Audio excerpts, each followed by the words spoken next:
Life isn't perfect, and neither are we. Nope. But we know how to face our fears And have some fun. and talk about all the messiest things of life. Like the messiest things. Get connected to yourself, get connected to others, and get connected to the life right in front of you. This is The Connected Life with Justin and Abby. That's me. That's you. And you. I want to start this podcast off by talking about something that offends me quite a bit. Now, for those of you who don't know us and are just joining us for the first time. Welcome. No. I don't know if I like all of them yet. Oh, that's true. I don't know. Yeah. Some of you may be welcome. Some of you not so much. So, but I want you to know that we like to start our podcast off with a little bit of banter. About life. And then we get into the real good stuff. And there's some good stuff today. There's some good stuff. Today, we're going to talk about one of the number one killers of having an abundant life. Oh. Yeah, at least from my perspective. So it's something you're very passionate about. I am super passionate about it, but I'm also passionate about my offense that I have here. Okay. So, I don't know how many weeks ago Christmas was. It's quite a few weeks ago. But over Christmas, we had a moment, Abby and I, where she had purchased me some gifts and I had gone and put on those said gifts. Uh-huh. Those said gifts were baggy pants and baggy like shirts and sweaters. And I walked out and she smiled from ear to ear. Utter delight overtook her body. I was so happy. You looked so good. And she started crying. I started crying. Because she thought I looked so good. I thought you looked so good. It made me have all the feels like, what if I would have known you in the 90s? And here it is. Here's my offense. Somehow someone thought it was a brilliant idea. To bring back baggy jeans. To bring back the 90s and the baggy jeans. And I'm offended with it. I put that outfit on. And we'll call it an outfit because I was dressed up like a doll. And I was like instantly in my teens. I was like 18 years old. 100%. I was like, how do I feel 18 all of a sudden? 100%. I'm in the 90s. Like today, you'll notice that I'm wearing some baggy of those jeans. Yeah, I mean, some people might be like, that's not baggy. That is baggy. Well, they can't see them because you're sitting They down. can But if they're baggy. They can see. From that angle. From that angle. I'm saying they can't see how baggy they are. But here's this is the end of my rant. Mm-hmm. And I just like, why was that a good idea? Like, who was like the 90s? We definitely, when we look at those pictures, we see how bad they are. We should bring that back. Here's the thing. You just gotta, this is acceptance. You sound old right now because this is what style is. Is this ageism I hear coming out of your mouth? That's what style is every, the 2000s are going to be back in and then the 2010s are going to be in, and then we're going to start back over at the 50s and the 60s, and we're just going to cycle through the rest of our lives. It goes to show you that if you just stay with one style your entire life, you'll ride the wave at least a second time. A couple times you'll be in style. A couple times. Anyways, that's it was delightful. Yeah. That was probably the highlight of Christmas for me. I think that moment when I saw you and I thought, this is what it would have been like if I could have known you back then. And then you said you would have hated me if you knew me back then. And I said, you're probably right. So it's the best case scenario. It is. It really is. But this is how I'm going to segue and land this plane in today's conversation, because all of those people who think that the 90s is a good idea to bring back are living in denial. Oh, I was going to segue and say all of those people who think that those fashions are not going to cycle through are living in denial. Anyways, that's us. That's our world. That's my life. Okay. So today, denial, we're going to kick off a conversation around denial. And I'm pretty passionate about denial. I think denial is one of the most incredibly destructive forces inside of relationships, inside of our relationship with ourselves. And it stands in direct opposition to us thriving as human beings. Yeah, it's funny because I don't think that I'd never really heard denial taught on. No? No. Have you? I never heard on it in church. I didn't really hear about it in psychology. It's not like a big hot topic button that people are talking about. But it is now. We're talking about it. But it is one of the things that has impacted our lives a lot. Yeah. Yeah. So when I look at denial, if you're listening to this podcast and I start off the conversation saying like, hey, denial is a huge problem, and your first thought is, oh, this podcast isn't for me. You're in denial. Surefire sign, you've got denial there, because we all have denial. Yes. Denial is one of the things, like when I met consistently with clients in my office, it was one of the biggest things that I was having to tear down was their relationship with denial. Absolutely. Oftentimes people would come in and they would try to communicate what their problem was in life. And I'd be like, oh, actually your problem is that you have self-hatred. I don't have self-hatred. I was like, but everything you just said points towards self-hatred. So when we dialogue about our lives and about circumstances, if we're left to our own devices to talk long enough, we will reveal the truth of what we really believe, and is in direct opposition to the reality that we're oftentimes living inside of. And so oftentimes what I was doing was bursting people's false reality that they were living in and helping them to step into reality. And that's where I watched clients got radical transformation, was when they bursted their false reality bubble that was covered by denial. Yeah. And I wanted to talk first and foremost about denial and say, like, if you recognize that you have denial, you're not bad for that. No. It is a universal experience. It's a human coping skill. Absolutely. And it has multiple different facets for why we operate in denial. One of the number one reasons for denial is our self-protection. Yeah. Like oftentimes that self-protection is protecting us from fear. Or pain. Yeah. A lot of times there's a fear of facing pain as well inside of it. Yeah. And also just the fear of pain. Like sometimes we're in circumstances that are so painful, so traumatic, so horrible, we don't see a way out. And so the way that we cope is to just shove it away. Yeah. Like pretend that we're fine. Pretend that it's not that big of a deal. Pretend that it doesn't affect us. Because we're like, if I let it affect me, that level of pain will kill me. That's kind of the subconscious belief system. Yeah. And so first off, you have to recognize as we get into this conversation that you have pain that you're really scared of. And everyone has fear. Everyone has pain they don't want to have to deal with. And that's okay. And when we begin the conversation about denial, it doesn't mean that you have to suddenly rip every denial Band-Aid off that you have. Because actually ripping off all of your denial will send you into a tailspin. Totally.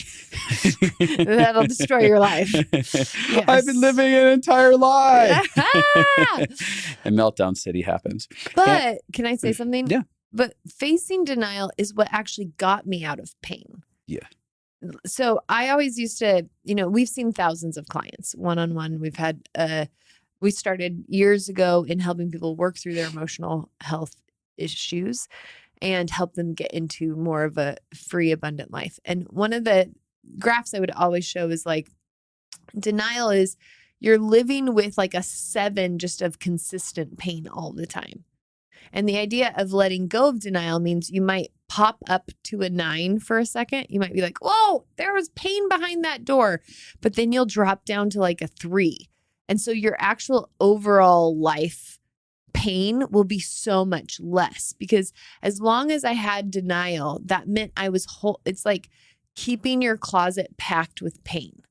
So it's always, the pain's always there. You're never getting rid of it. When you let go of denial, it's like saying, oh, there's this closet that exists. You can open the door and then you can take the pain out of the closet and you can put it in the trash. You can send it to the thrift store. You can, like you can clean out what you are accepting is real. You can do something with. When you're not only are you stuck in that pain, you're stuck with all the pain in the closet, you also feel hopeless because there's no way out. Yeah. And you feel fragile because you're like, I can't handle more pain because my pain closet's already full. And one of the things that you make a good point with is the idea that the pain is in a closet that has a door on it. So we can open that door progressively and take a little pain out piece by piece. So in a conversation about removing denial, like every time we remove a little bit more denial, it's like taking that door and opening it a little bit and being like, I'm going to grab this and go throw this out and try and deal with it and clean this portion of the clutter. And so you're not it's not like this thing is just going to happen to you. Yeah. And you need to have the comfort of knowing that you're in charge of, you're in control of how you manage facing pieces of denial. And for me, you know, early on, I remember being like, having a conversation with God, being like, God, I know that I have a lot of denial around pain inside of my life. And I feel this sense of I actually remember using the analogy of the closet. I feel like there's a closet, and if I open the door, it's all going to come spilling out on top of me and crush me. And I said, I just need a lot of grace for you to bring it up intermittently as my soul can handle it. Love that. And I went into the process early on from a perspective believing that there was grace in the way that it was going to be delivered, and that there was more than enough grace from moment to moment to repair the pain or the problems that I might face as they happened. Yeah. So I think I had two stories kind of pop into my mind about denial. One is, for you, a great example would be when I met you, you had a lot of denial about what had happened in your childhood and how it had impacted you. And then you had behavior in our marriage that felt so wild. And if you didn't start opening that door of denial from your childhood to understand what you actually went through and how it impacted you, you would have felt like a crazy person. Why am I having these reactions? Why is this happening? I'm just out of control. You would have created a lot of identity statements that were not true about yourself.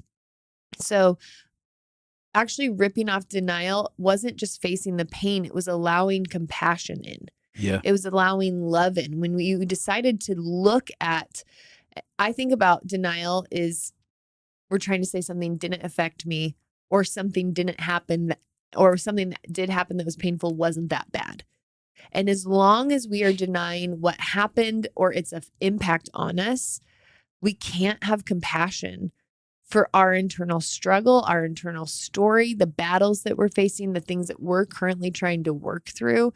And so denial is not only the doorway to not having a pain closet, but it's also the doorway to letting love into your life in a deeper way. Yeah. So I had a lot of conversations with clients where they would be like, no, my childhood wasn't so bad, or these circumstances that I experienced weren't so bad. I was like, they weren't, huh? Nope.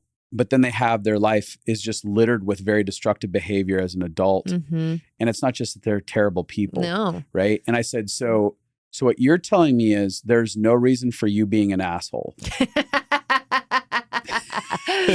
You're just an asshole.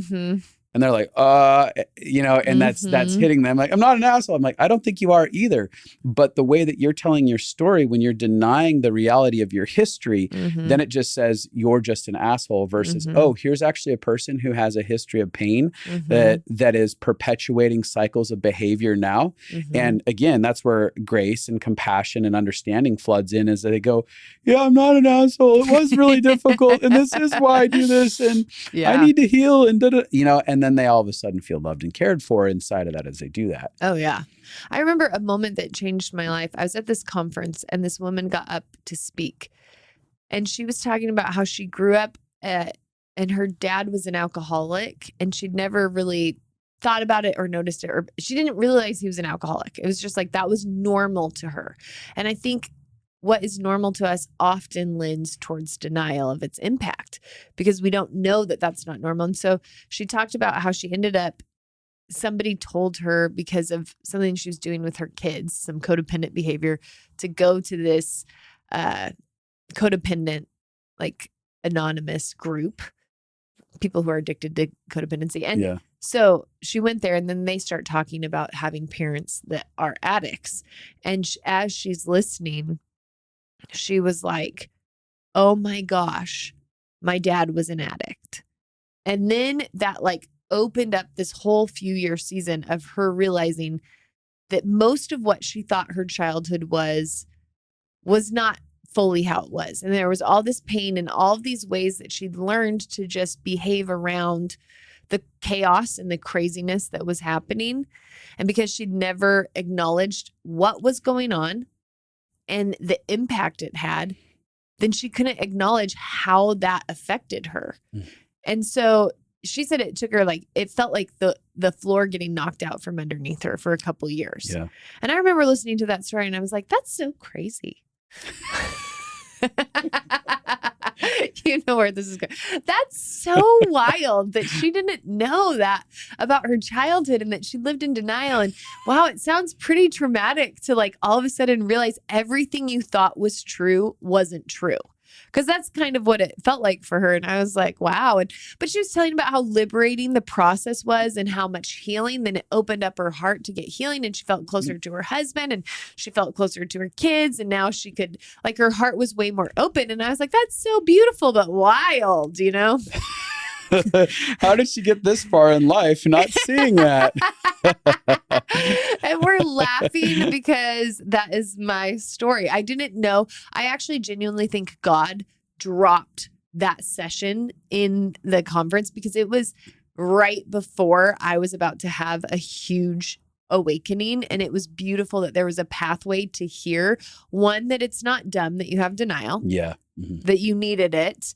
Two, that it actually can bring healing and growth to face it, that it is liberating to walk through it, not traumatizing, but it can feel destabilizing for a little bit. So it was really helpful because for me, and this is where denial affects so much. So when I grew up with a lot of denial,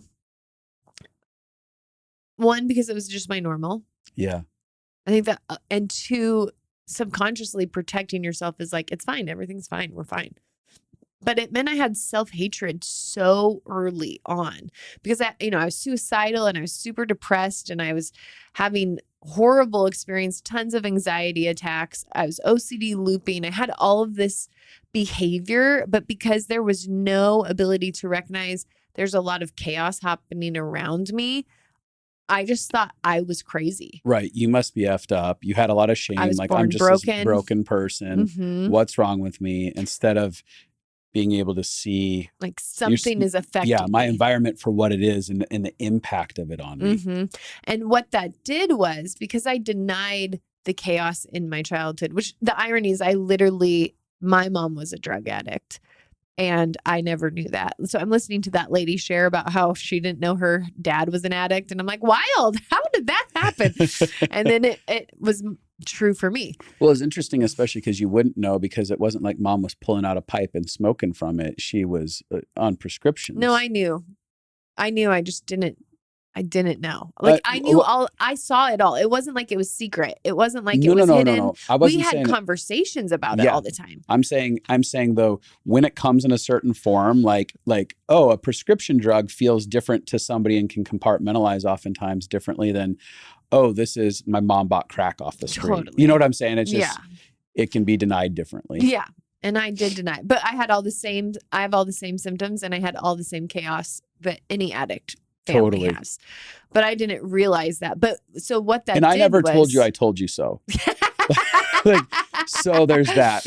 Well, and honestly, the only reason that I started to realize is you and my counselor had an intervention on me. Yeah, we confronted you.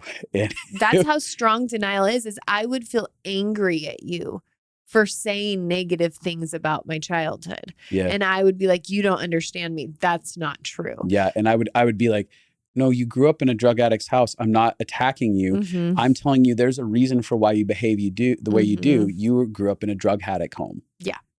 I was very against that. Intense denial. Well, and that's what denial does. So, and this is why it's so important is because my own denial denies reality for the people around me currently. So when I'm denying my past, and we're not going to just talk about denying our past because that's not everybody's story. Yeah, there's a lot of different ways you can deny things. But when I was denying my history, I was denying my current behavior and how it was affecting you. Yeah. So there was all of these things that I did that were really weird and really crazy because of how my childhood impacted me. That then when you would bring up, I'd be like, I'm not doing that. I'm not like that. I don't have that, and so it's very easy when you cover up for someone else to want to cover up for yourself. Mm-hmm. It's a natural thing to when you minimize other people's behavior, you can also minimize your own behavior. And so there's a lot of ways that you felt gaslit in our marriage. And not the kind of gaslighting where I'm purposefully manipulating you, but the kind where I'm just denying reality. Yeah. And I'll say this is that I felt powerless to your denial. Mm-hmm. I felt like I was going crazy Mm-hmm. because I'm seeing a truth that is clearly true, but then someone's so adamantly saying, no, that's not, and angry about it. And you feel this sense of like, oh, I must be bad. What's wrong with me? How do I see this so wrongly? And you feel like you're in crazy loops, which you experience the same thing with me. I had intense denial about certain aspects of my life as well. But that's what we do, is that when we are living in denial about stuff, it's not just we're impacting us, we are creating an impact for the people around us. We create circumstances where when we deny truth, we actually start creating a sense of feeling insane for someone else. Absolutely. We talk about this in a lot of the teaching that I do, that one of the safest things you can give people is reality congruence, which is just acknowledging what is true. So even if you can't fix it, so let's say that you're like, Abby, you feel really dysregulated right now. Even if I can't get regulated, me saying I am very dysregulated right now, on some level, that is actually really safe, because what everyone is feeling, you are confirming is true. And denial is the opposite of that. Denial is making you feel like everything that you're feeling, everything that your nervous system is picking up on, somebody's telling you that's not true. Yeah. And that internal dissonance between what you know is like, there's things that you're like, no, I can feel you're upset. And then if you're like, I am not upset, then you're like, there's dissonance between these two realities. And we don't know what to do. Do we give up our reality to believe yours? Do we decide your reality is completely false? And the truth is, reality is often in the middle. Yeah, there's gray matter to it. But it's so important. And this is what I do in a lot of my relationships now, is if they're like, you feel really intense, my first thing will not be, no, I'm not intense. It'll be like, that would make sense. Can I tell you what's going on inside of me? Because I'm not feeling intense on the inside. Yeah. But I know that I come across intense. So. Yeah. I was going to say, when it comes to denying other people's experiences because of what's going on inside of us, it doesn't it's very easy to get offended. Like, I easily could have got offended and said, Abby's this horrible villain that's just trying to destroy your life and your reality and lie to me. She just wants to lie to me all the time. She's constantly lying. Yeah. But you didn't have bad intentions. No.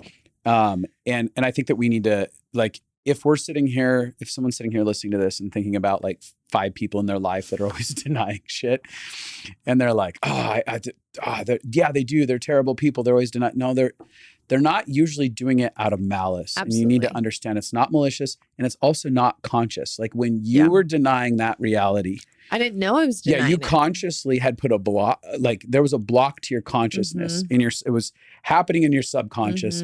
It puts up a denial block. Yep. And your consciousness is like, no, this is fine. Can't you see this is fine? I've worked with so many clients whose parents are like this. They're like, that did not happen as a kid. Right. And I've met with some of the parents, and some people, might genuinely, there's a few people in the world that are just malicious, trying to hurt people. But for the majority of people, somebody's that's denying the reality, they can't handle it. So I know this one family that I worked with, and the parents were abusive. They can't handle looking at how abusive they were and how much that impacted their kids. Subconsciously, they're too afraid of the shame. I can see the shame inside of them, the overwhelm. That if I look at that might mean I'm a horrible person. Right. That fear, the shame, not having shame resilience. When people deny things, it's often because they don't have shame resilience, or they don't have emotional resilience to know how to face the pain of that. It took me a long time to be safe enough in life to face the pain of everything that happened in my childhood. Yeah. And so the concept is, I think you're right. Most people who are denying things, it's because of their own fear, their own shame, Now, there are some people, like I do know addicts who will deny things because they're straight up lying because they don't want to get caught. Yep. And they literally will just straight up lie to you. Yep. Because and that denial is so incredibly painful. Yeah. And that feels And- very betraying And manipulative. and manipulative. Right. I do want to say, when you're talking about, like, say, parents and denying abuse, like in that case with your clients, it's one of the fears that people have is that if I step past this denial, it will reinforce the truth that I'm bad, which is what you were saying. But what they don't realize is that when someone brings up pain, when you step into a reality confirming place of, like, yes, it's true, I participated in ways that perpetuated pain or destruction inside of this relationship. I want to acknowledge all those ways. That attunement and that validation actually begins to relieve, heal, and bring about forgiveness into the relationship. So I've watched people that have gone maybe 15, 20 years with bitterness and resentment in their heart, and someone's staying like digging in denial, in denial, doubling down because they don't want to feel the further wrath of, like, when I say yes, this is going to get even worse for me. But when they say yes, the person that's in the bitterness and resentment goes, that feels so good to hear. I just needed to hear that. Yeah. I just needed to hear that. Yes, this, like, that is a major step in the repair process. It is a major step. And it doesn't mean that it fixes everything. It doesn't mean that it clears out bitterness and resentment, but it begins to blow the steam off and actually brings it down a notch. So I want to talk about another form of denial, which is denying the emotions that we have. Yeah. Because I think this is a really big problem, and a really big problem for men. I think men are literally taught to deny most emotions, soft emotions, vulnerable, hurt, rejected. There's been a strong history of that. Yeah. There's a history of men having to be fine, having to be lone wolves, having to not needing to feel or connect. And so there's that denial. I'll talk about, for me, I had a few emotions that I denied even existing for me. Oh, yeah. I was like, I don't feel rejected ever. Huh. Because I used my whole life as coping strategies to avoid the feeling of rejection. And I didn't feel hurt as often. I felt angry a lot. Yeah. I felt feisty, and denying that, I was just thinking, it took me years until I could say that I felt rejected by you in marriage. For years, you just thought I was angry at you. Oh, I thought you were like, well, you did express yourself through some intense anger. Yeah. Like I did as well. Yeah. Right. And so when we were going back and forth, I'm like, she's just an angry person that I have to protect myself from. You thought I was just an angry person that you had to protect yourself from. And so the idea that behind that was you felt rejected, I blew my mind. I'm like, you feel rejected? That doesn't feel like rejection. That feels like hatred and anger you have. Totally. It blew my mind also. Because I didn't even know I felt it. I was so good at denying it. And a lot of denial is that, when we don't just acknowledge that we all are human and we all have all the emotions. And I thought, you're more powerful if you don't feel rejected. You're more productive if you don't feel rejected. But really what it did is it hurt our marriage so much, because I could never get vulnerable. Yeah. To avoid being rejected, I just avoided vulnerability. Yeah. And that actually and that's what I think that my point in saying that is giving the case for letting go of denial is because then you can actually be seen and heard and known and loved the way that you want. Like, our marriage unlocked when I started acknowledging rejection. Yeah. Because you saw a soft girl that was being affected. Yes. Instead of a hardened girl that was just had contempt. Yeah. And you talk about the affected. The more that you showed your vulnerable emotions, not trying to manipulate, not trying to, it was just, as a matter of fact, here it is. I felt a grief well up inside of me. Instead of a self-protective mechanism, I was like, she's just a bitch. Yeah. Right? Like, yeah. There was that, like, she's just this angry person that doesn't feel safe to me. Oh, she's a person that's being impacted by the way I'm showing up inside of this relationship. And I didn't realize this impact. And I want to add to this because it brings up this thought inside of me. one of the number one emotions that I noticed that men denied when they were inside of my office was sadness. You're talking about rejection, and rejection can stir sadness as well. But when men would come into my office, I would say, "So you're sad about this situation?" Nope. I'm fucking pissed. Yes, I understand you're pissed, but you're not just pissed. You're sad about this. And you were talking about rejection as the vulnerable expression, right? And so masculinity that would come inside of my office was terrified of vulnerable emotions. So it's like, I can have the emotion of anger. That's not a vulnerable one. I can run over people with that emotion. I'm safe with that emotion, but I'm not safe if I say I'm sad. I'm seen as weak. I'm seen as I open myself up to people betraying me very easily with that truth. And so people, part of why people stay in denial about their feelings is it makes them susceptible to vulnerable experiences where they're like, oh, you can weaponize this against me and you can hurt me. Yeah, this is why denial feels powerful but keeps us imprisoned. Yes. When we deny parts of ourself, parts of our story, parts of our history, when we deny reality, when we deny our impact, I think that is a really big one that a lot of people do, is deny their impact. I want to talk about that, but I want to swing back to another denial. Okay. Because on feelings. Okay. For me, when it came to denying feelings, it wasn't. What I watched is when I denied feelings that I was experiencing inside of friendships, is it turned into circumstances where I would end up bailing out of relationships, cutting people off, becoming further bitter and angry towards them. And so, like, I believed that denying my feelings that I was having was a way to love people. So it wasn't just a way to self-protect. I denied so that I could love you by not having to confront you. But the more that I denied the feelings I was having in relationships, the more I actually created rejecting circumstances with people and ended up shattering the connection that we had. Yeah, I think that's really true. Yeah. Anyways, moving on from feelings, you're talking about impact. And I think that ties into the impact, right? Because I was denying the fact that I was hurting people over and over again because I was unwilling to face my feelings. So I was cutting ties all of a sudden and creating experiences of loss and abandonment inside of people. And I justified it. Well, they did this many things, so now I have a right to just walk away and cut them off. And I was denying the fact that this would create a lot of grief for someone.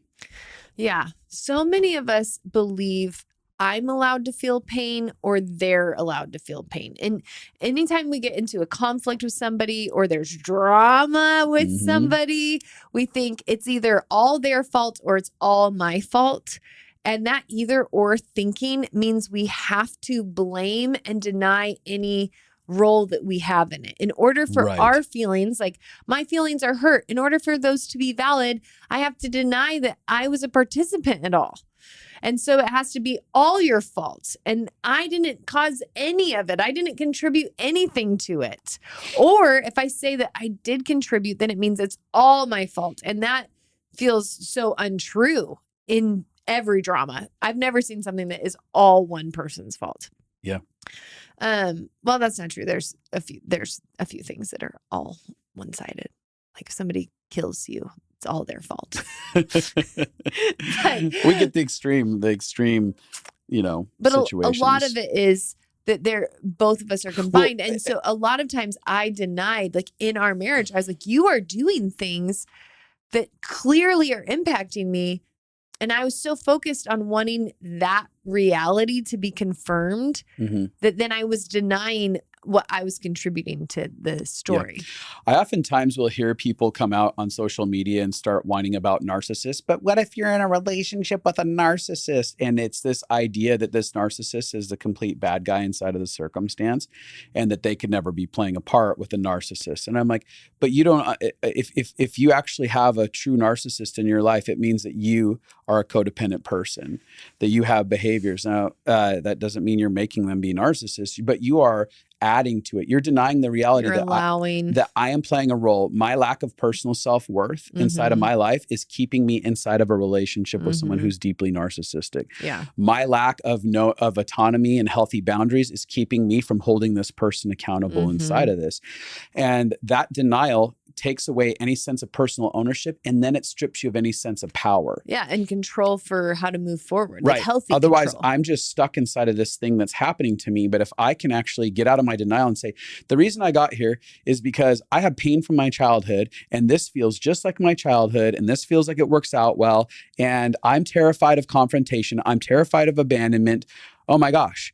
If I face these things, then I could actually step outside of this relationship and move on with my life. And I don't have to stay here. And then you're able to be empowered inside of that. Yes. But denial keeps people in, you know, all the relationships are like, I'm in this abusive relationship. You just acknowledge you have an abusive relationship. Yeah. You're denying the fact that you need to get out of it, or that you need to do something about it. Like, why are you still complaining about it? Yeah. And I'm not minimizing these relationships, saying like it's just so easy, but it's denial that's keeping us in cycles instead of us getting liberated out of them. I think one of the biggest forms of denial is it's fine. I can handle it. This is why a lot of people get stuck in abusive situations.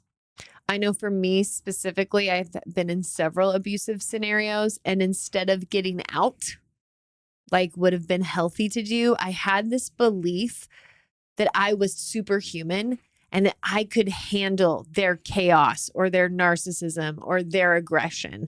And I was just like, I'm better than other humans. And so I can take this and I'll love you so well and I'll stay and I'll be faithful until you move through this. And it was a denial that I was being affected and that it was actually hurting me. I believed I have a bigger pain tolerance than other people. Here's my childhood. And I grew up around chaos. And so I can be around your chaos. I'm so bendable and agreeable and flexible. And I actually valued this part of me. I thought, I'm good and lovable because I can take so much of your crazy and not have a huge problem with it.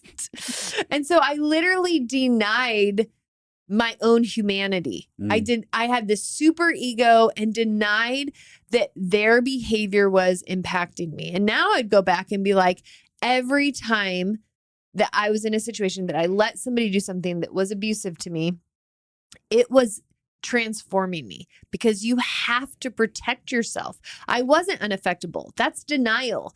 The belief that I could be unaffectable by their behavior is denial. Totally.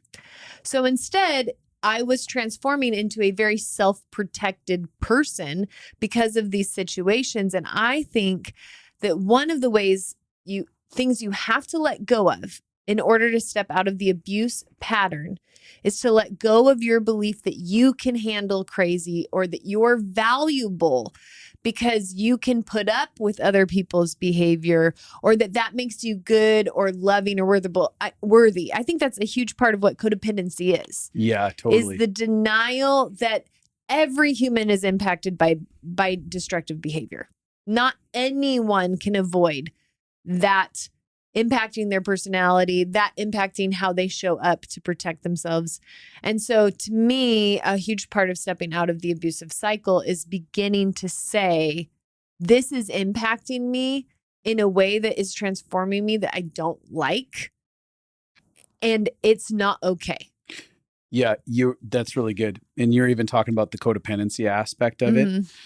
You know, within codependency, there's this denial of my feelings, right? Like my feelings don't matter. Uh-huh. Yep. There's a denial of my needs, what I need inside of this.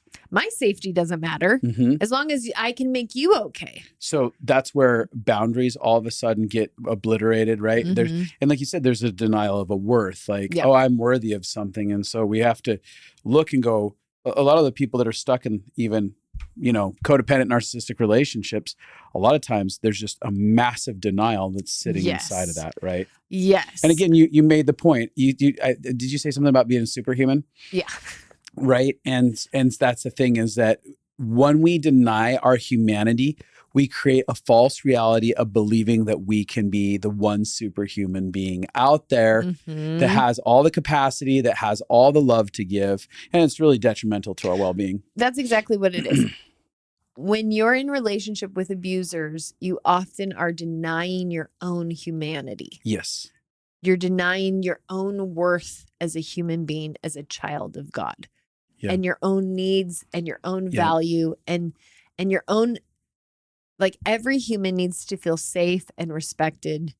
And we deny that when we allow ourselves to stay in situations like that. I had friends would always be like, you have crazy friends. My best friends would always be like, you are friends with a lot of crazy people who do crazy things to you. And I was like, yeah, I am. And I literally wore it as a badge of honor. Yeah. But then it affected me. Right. In ways that were not negative. And I still could have loved them, but with way more boundaries, and allowed them to choose out of my life if they couldn't handle. Yeah. And you, going back to, you wore it as a badge of honor because you pulled worth from it. You didn't understand your own intrinsic worth.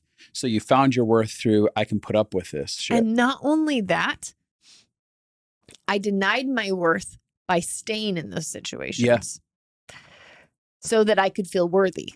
And so it's like a thing that is stealing worth from you, because to stay is hurting your worth, but then you're pulling like a fake ego worth by staying.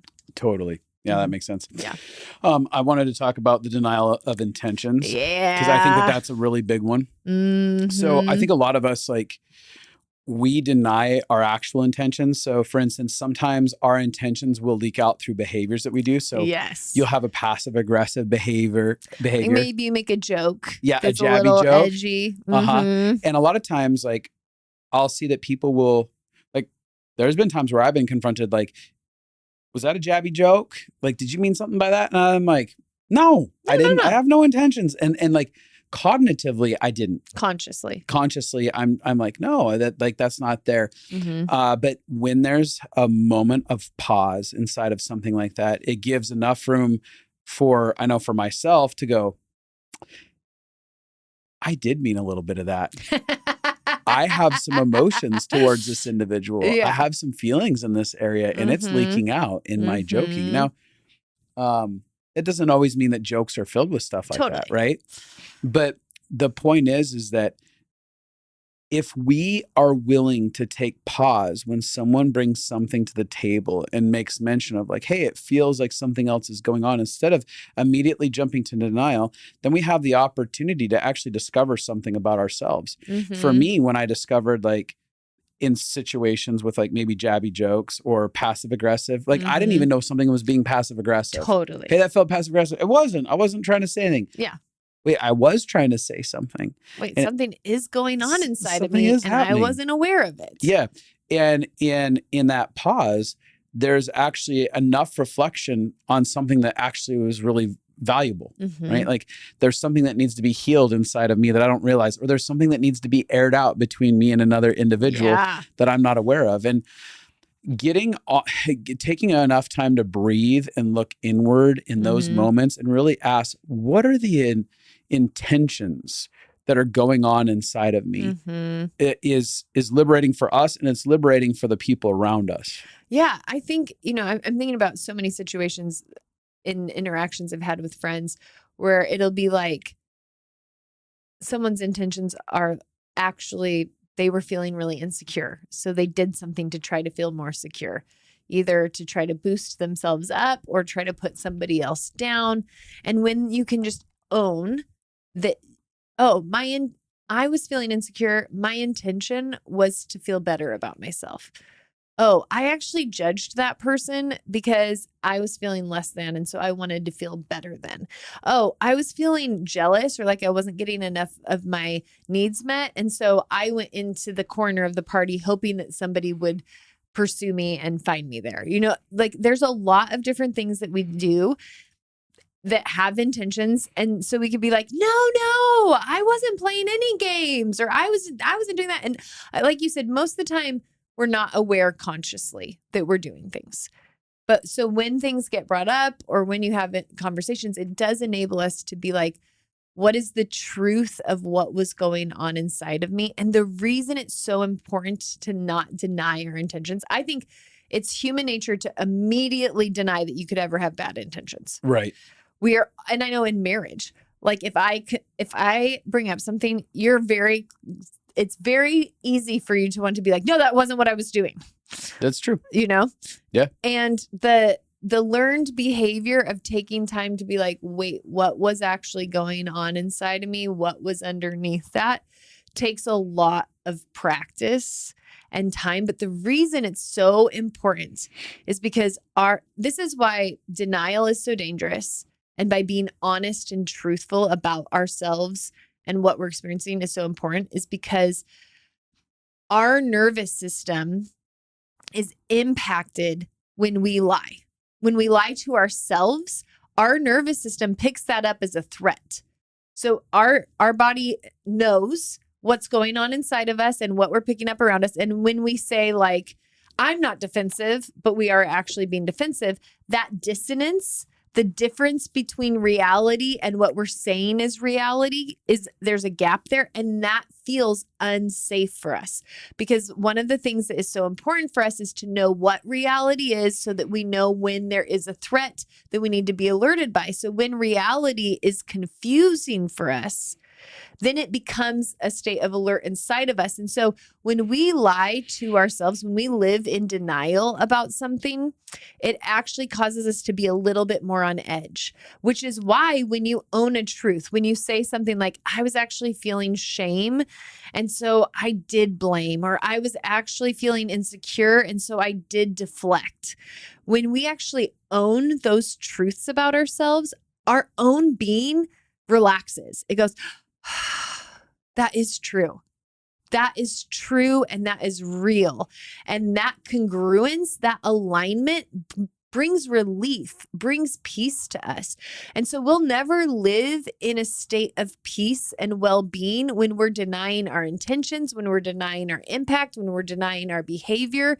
We actually need to be truthful. And that's why sometimes I just call my best friend, or I'll tell you and I'll be like, I'm feeling rejected, or I'm feeling shame, or and just the acknowledgement of the real thing going on brings relief to my own nervous system. It starts to tell me you're safe because what you're feeling is acknowledged. Yeah. I want to add this. And can I say one more thing? Yeah, go ahead. It's the opposite of gaslighting. When we say, that's not what I'm feeling, that's not what I believe, that's not what's happening, we are gaslighting ourselves. And that actually causes as much panic as when other people gaslight us. Yeah. I know that a lot of people will deny attentions quickly, right? Because they actually had such a history of being punished. Oh, totally. Right. So there was a lot of blame inside of childhood. Like you did this, and then this was your intentions, and now you're in trouble. And so we get really good at a young age at participating with denial because and making it a protector, because it's going to keep us from getting punished, or we perceive it's going to keep us, that it'll keep us from consequences. And so we have this like programmed in response that again, our bodies are ready to respond before our brains. No, I didn't. No, I didn't. No, I didn't. Because our body's going, this feels threatening. Don't punish me. This person is angry at me, or I'm going to get in trouble. So immediately, that's not my intention. And we're not giving ourselves enough time to be present with ourselves. So one of the things that I say to people is like, if you want to try and get out of denial, one of the keys is to look at, where in my life am I scared of punishment? Do I have a fear of being punished? And what do I need to do about that? Because if I can begin to, I had to connect in my own story. The truth is I am unpunishable. Mm-hmm. So the only punishment we can feel as adults is the punishment that we give to ourselves. So you, for instance, can be angry at me. Mm-hmm. You can pull away from me and disconnect from me. But if I stay lovingly connected to myself and I don't shame myself, I don't condemn myself, but I'm like, oh, you made mistakes. It's okay. I have grace for you, Justin. There's no punishment that I feel in your disconnection. But if I actually see your disconnection and then I turn inward on myself, you punish yourself, and I begin to condemn myself, shame myself, tell myself that I'm an idiot. If I remove that love, that's usually the actual punishment that our souls are scared of, is the one that we exact against it, right? Absolutely. So for people who are wanting to get out of that, I'm like, if you can become your own greatest advocate, you can actually become better and better at accepting and taking ownership over things that you're doing and not having to deny the reality of experiences with people. Yeah. Yeah. I really love that. And I think it's true. And another thing that you've done on that journey is also give yourself time. You're like, let me think about that and come back to you. Yeah, and so that you cannot deny your intentions. One of the things that I was really felt like I didn't have a right to was is time and space. I learned in my childhood that I needed to give an immediate answer. Yeah. Consistently all the time. There was no like, hey, I need a boundary. I'm going to go to my bedroom and I'll come back and answer this later. I need to get clear quickly. So I had to say, Justin, you have permission to take time. You have permission to allow this person to wait on a response from you. And that can feel really uncomfortable for us and for other people. But if you're not doing that inside of your life, that's a great thing to implement. I have permission to say, hey, I will come back to you and revisit this in a little bit after I have time for some thought. I love that. Slowing it down is a really big deal. Really good. I had something, but okay, go ahead. No, I really wanted to get into denial about intentions around agendas. Oh, if that's okay. Can I jump into that? Jump in. Yeah. So, we all have agendas inside of life, and oftentimes we live in denial about the agendas. Like, for instance, when I was in my early 20s, I had a massive agenda to love people, to get them saved. Growing up in the institution of faith, there was this idea that like you're to go out to the world and make them believe what you believe. Right. So I had this approach that seemed really pure. It was pure intentions, but it was also incredibly manipulative. Right. And it was very conditional. I want to love you so that you will do the behavior I want you to do. I want you to choose God. Yeah. So I'm going to you choose love my you. belief system. You choose my beliefs. Yes. And what it ended up doing is I didn't show up authentically into relationships because of the agenda that I had. Yeah. Right. So, and people could feel that I wasn't being authentic. So a lot of times I would be in situations where I would withhold my actual feelings, like what I wanted to say to someone, how I wanted to hold them accountable. I'd hold it back because I was like, oh, if I let them know honestly what I'm thinking, it's going to offend them, and then they're not going to find God inside of this. Yep. I'm going to be a bad Christian. Yes. So now I'm just going to swallow it. Right. I'm going to be fake. I'm not going to be honest with you so that you feel loved. So that I can get you saved. And other people do this, like, I'm not going to be honest with you so that you'll love me. Yeah. The agenda is I want to feel loved. A lot of us have agendas. I want to get close to you because you actually have power and influence, and I want power and influence. I want to be close to you because I want significance, and I don't feel significant. Yeah. And so I actually had to look at that and get honest with myself and be like, no, I am living an agendaed life with people. And it's very unloving. It's very unkind. It's very uncaring. Yeah. Because I'm caring about my agenda. I'm not caring about their well-being. Right. Or I have a version of their well-being in my head that I care about. Like, your well-being is if you choose this path. Yes. And coming face to face with my agenda inside of that liberated me to be present inside of relationships. And again, like you said, there's a lot of different agendas that we can carry. We have intentions of like, I don't know, you have influence, you have power. What was the other one you said? I don't know if you said another one. Significance. Importance. Yeah. All of those things. Or I want to get something out of you. Yeah. I want a special opportunity, and I'm only going to get the opportunity. I want finances. I want, yeah. And so it's the important thing is to be honest with ourselves. Yes. About that. And it kind of sparks another thought for me of one of the ways that I think denial shows up is I think cults, religious, spiritual abuse situations, churches that are unhealthy, I think they cast a vision of denial. Yeah. Deny your intuition, deny your beliefs, deny your questions, deny your pushback, deny your well-being.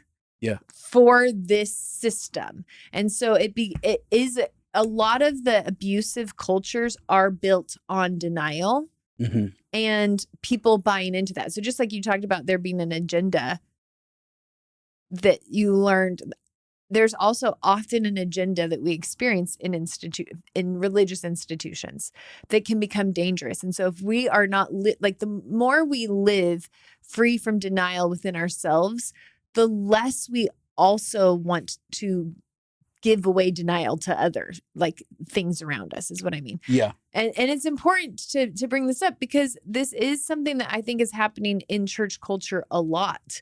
You know, like I wish, well, in any culture, being like honest about the truth. Hey, there's going to be things about this group dynamic that is really healing. And there's going to be things about this group dynamic that is really triggering. And there's going to be ways that we're safe and there's going to be ways that we're unsafe. Like, I think a lot of people go to church and they think, oh, I'm finally going to belong. I'm finally going to feel safe. This is now my family. Instead of churches being like, there is a family aspect to this, but that means some of it will be really dysfunctional and some of it will be really healing. And we're a mixture. And so people come in and the denial of the reality of humanity makes it so that when you experience pain, it's a huge fall and makes it so that you can be manipulated. Yeah. You talked about denying the reality of your humanity inside of religious institutions. And that comes from many different religions, right? Yes. But when you deny the reality of your humanity, this is where you open up the door to depression and hopelessness. Yeah. Right? Because you start saying the things that make me and that make me vibrant are like a second-class citizen. They need to be set on the back burner for whatever rules this institution values most, right? And I remember growing up, even the idea that I would bring about questions. You talked about questions, curiosities. Like I initially wasn't denying my questions. I was like, I have a question. This doesn't make sense. We hear this message of an unconditionally loving God, but then we're super judgmental. And then oftentimes when I bring these conversations to the table, then I'd be told that I was rebellious. Right. And I think that a lot of this, my opinion is, a lot of this, at least within the Christian culture, is formed from scriptures like deny yourself and take up your cross, which has been radically taken out of context.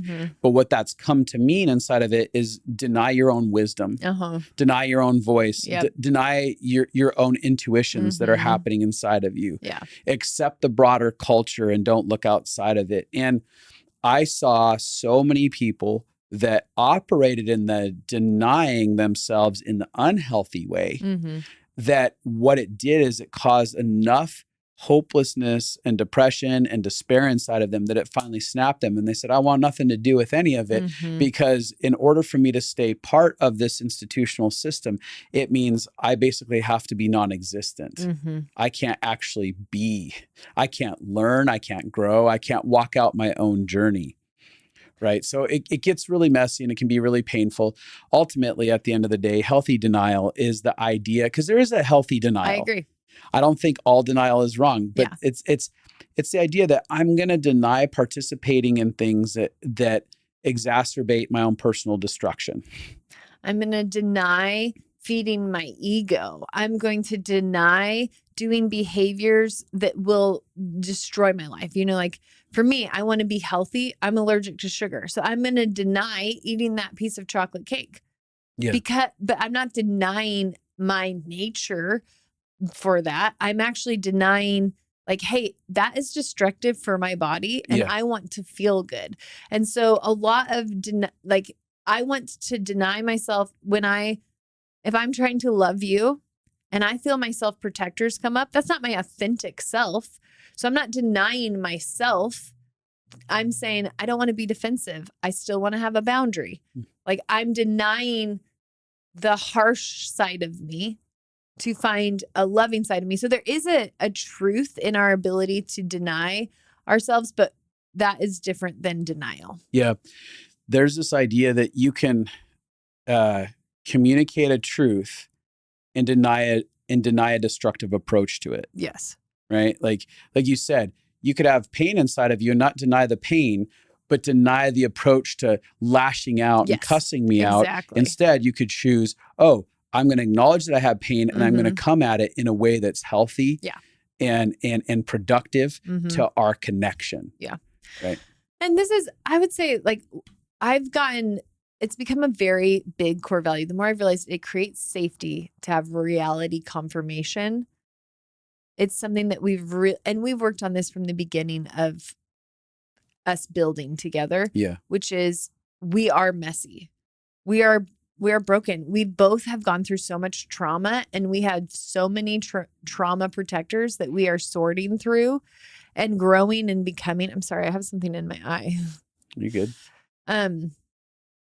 So we've had to work through so much of our trauma and I feel really proud of the healing journey that we're on, but it also means like we get dysregulated and we're still working on judgment. Like we teach a lot about compassion for others and there's still times that we want to self-protect with judgment. And so we're constantly trying to tell on ourselves for things that we've struggled with, are struggling with, and creating the belief of we're messy. Yeah. And there isn't a place that you can go where you won't deal with messy people. But we are trying as much as we know how to continue to create an idea that we're not emotional health gurus. We are very common humans that are committed to working through our issues. And that's been our heart. Well, and that goes back again to not denying the reality of our humanity, right? And so a lot of people, this is a side note, a lot of people in leadership positions want to deny the reality of their humanity. Like, I'm not broken in these ways. And I don't make these types of messes. Like, no, you make some pretty big fucking messes. Yeah. I do. And I'm an emotional health person and I make some really big messes and that's okay. Let's just not deny the reality of that. If we can embrace, like, I'm actually human. I make these messes. I'm growing from each one of those messes I make. That's where grace just abounds and mercy abounds, is when we can own that. And also it creates environments of safety, like you said. Like all of a sudden, it's not just I feel safe with reality confirming truths, but other people feel safe. Like, it's so helpful for you to acknowledge that you're messy too. Yeah. Well, when I think about like churches that really have impacted me, they denied unethical behavior. They denied corruption. Yeah. They denied that they were messy. They denied that they could be wrong. They denied that they could have negative impact on people, the leadership, and denying human truths does not feel safe. Yeah. Yeah. Yeah, absolutely. Speaking of that, one of the last things I wanted to talk about as far as denial goes is a lot of us deny our love and we deny our forgiveness. And we believe that we have the right to deny people love and forgiveness. And oftentimes we do have the rights to. Yeah. But in that belief of that, we actually strip ourselves from experiencing freedom. Like for me, I know that when it came to my love and forgiveness, I believed, these people have hurt me in such a way that I have a right to not love them and I have a right to not forgive them. That's fine. There's reasons for why I wouldn't. Absolutely. But in my desire to self-protect, what I did is I cut myself off from growth and development. It cut myself off from connection. It cut myself off from wholeness. And so for me, what I did is I handed my power over to people's actions for a lot of my life, going, well, their actions are going to dictate whether or not I love and forgive. And for me, I started saying, like, I don't want other people to be in control of these decisions. I started saying, I want to be able to dictate how I approach people. So I started being like, I want to give my love to those who I don't believe deserve it. I want to give my forgiveness to those who I don't believe earned it.